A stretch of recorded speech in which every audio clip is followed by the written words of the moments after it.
नमस्कार, आप देख रहे हैं समर्थ सहारा न्यूज। आपके साथ मैं हूं वैशाली। आइए रुक करते हैं आज की खबरों की ओर। 9 अगस्त को संयुक्त किसान मोर्चा के राष्ट्रव्यापी कॉर्पोरेट कंपनियां भारत छोड़ो आंदोलन के तहत अखिल भारतीय किसान सभा नरसिंहपुर द्वारा भगत सिंह चौक साली चौका में एक दिवसीय धरना प्रदर्शन कर नारेबाजी करते हुए नुक्कड़ सभा की गई।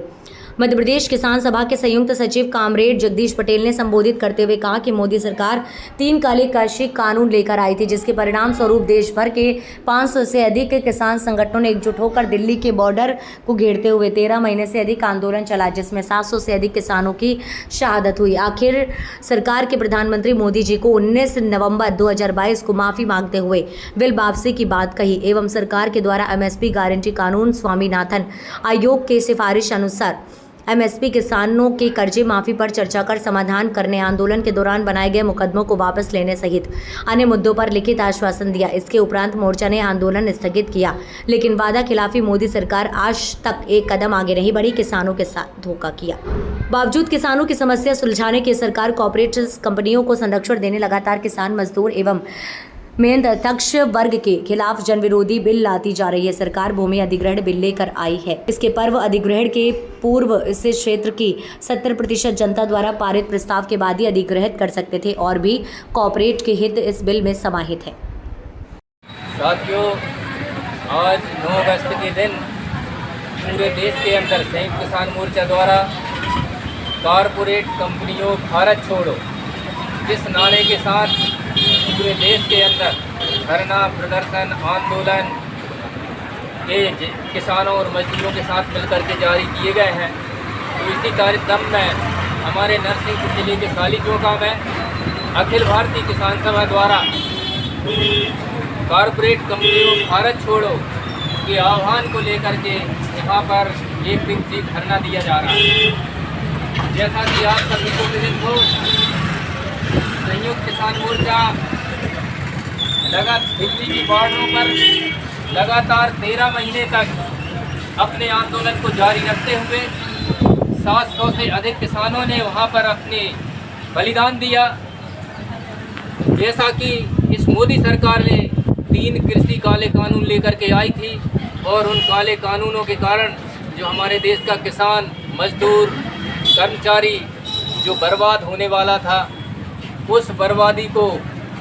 उस सरकार को समझ में आया कि इस देश की जनता सड़कों पर उतर आई है और मजबूर होकर के उसे वापस लेना पड़ा। और जैसा कि उस आंदोलन में जो प्रमुख मांगें थी, किसानों को एमएसपी की गारंटी मिले, स्वामीनाथन आयोग की सिफारिश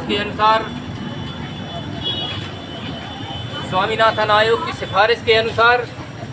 किसानों को समर्थन मूल्य घोषित हो, किसानों के कर्जे माफ हो। और इसी आंदोलन के दौरान जो अजय मिश्रा टेनी जो गृह राज्य मंत्री था,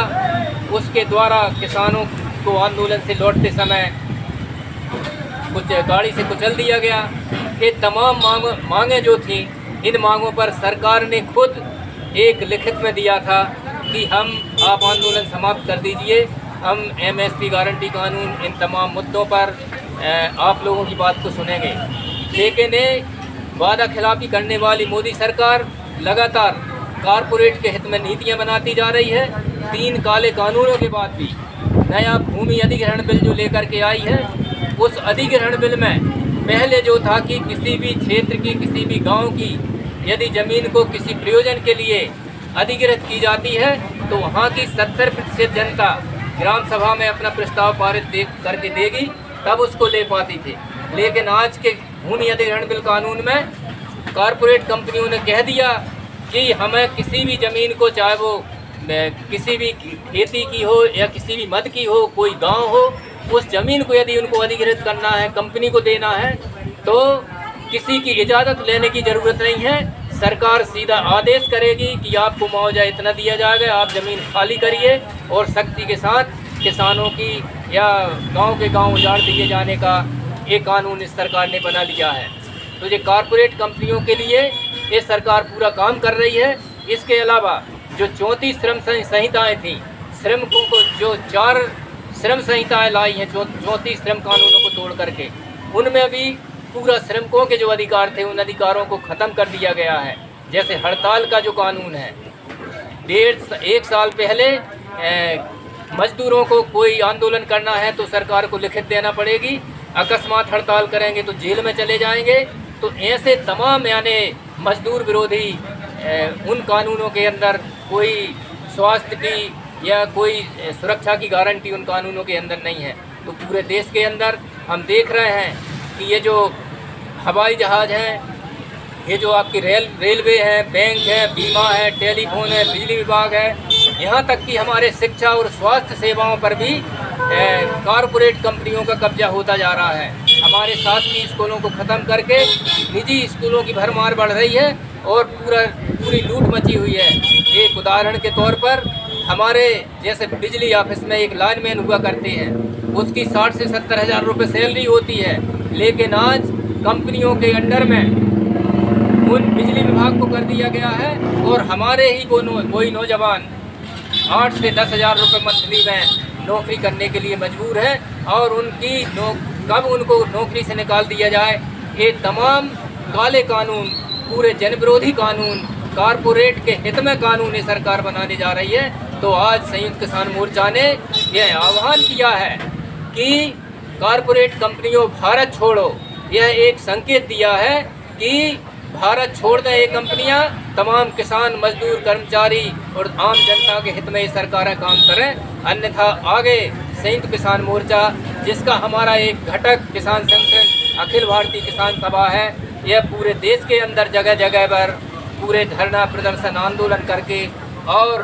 भारत कारपोरेट कंपनियों भारत छोड़ो का नारा बुलंद किया है और आगे चल के इन कंपनियों को खदेड़ने का काम किया जाएगा। हम इस धरना प्रदर्शन के माध्यम से आह्वान करना चाहते हैं यहाँ के जनप्रतिनिधियों से, यहाँ के शासन प्रशासन से, यहाँ पर मंडियों में जो अव्यवस्था बनी है, यहाँ पर गन्ना के रेट में जो लूट मची हुई है, यहाँ पर जो समर्थन मूल्य पर खरीदी केंद्रों में जो लूट मार खुला खेल चल रहा है, पूरा शोषण किसानों मजदूरों का हो रहा है, नकली खाद बीज यहाँ पर चल रहे हैं, इस सब पर अंकुश लगाएं, अन्यथा वे लोग भी सतर्क हो जाएं। उनका हम लोगों को विरोध करने के लिए हम लोग बाध्य होंगे। तो यही आंदोलन हमारा जो देशव्यापी है और पूरे देश के अंदर हम यह चेताना चाहते हैं कि सरकार चेत ले, अन्यथा की स्थिति में पूरा देश, हम बांग्लादेश, श्रीलंका, ये तमाम देशों के उदाहरण देख रहे हैं कि आप भले से सत्ता में हो, प्रशासन आपकी कठपुतली है, लेकिन प्रशासन के बच्चों का भविष्य भी अंधकारमय है। तो एक दिन ऐसा न आ जाए कि हमारे देश में भी प्रधानमंत्री को देश छोड़ने के लिए मजबूर होना पड़े। हम यह आह्वान करते हैं कि इन कॉरपोरेट कंपनियों को संरक्षण देना बंद करें और किसानों और मजदूरों के हक में यह सरकार निर्णय ले। इंकलाब जिंदाबाद। इस खबर में फिलहाल इतना ही। आगे की तमाम अपडेट्स की जानने के लिए जुड़े रहें समर्थ सहारा न्यूज़ के साथ। नमस्कार।